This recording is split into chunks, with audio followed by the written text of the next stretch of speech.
భారీగా కురుస్తున్న వర్షాలతో ఎల్లంపల్లి ప్రాజెక్టుకు వరద పోటెత్తుతుంది.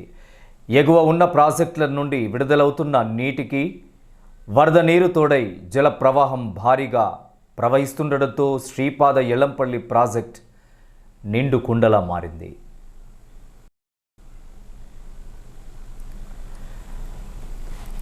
పోటెత్తిన వరదల తాకిడి కారణంగా 62 గేట్లను కలిగిన ఎల్లంపల్లి ప్రాజెక్టులో అధికారులు గురువారం మధ్యాహ్నం 4 గంటల వరకు 40 గేట్లను ఎత్తి 8 లక్షల క్యూసెక్కులకు పైగా నీటిని దిగువకు విడుదల చేశారు. ఆ తర్వాత ఎగువ ప్రాంతాల నుండి వరద కొంత తగ్గుముఖం పట్టడంతో సాయంత్రం 5 గంటలకు 2 గేట్లను మూసివేసి 38 గేట్ల ద్వారా సుమారుగా 7 లక్షల క్యూసెక్కుల నీటిని దిగువకు విడుదల చేశారు.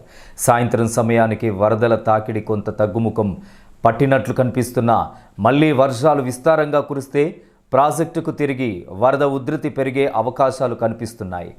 ఏది ఏమైనప్పటికీ గోదావరి పరివాహక ప్రాంత ప్రజలు అప్రమత్తంగా వ్యవహరించాల్సిన అవసరం అనివార్యంగా కనిపిస్తుంది.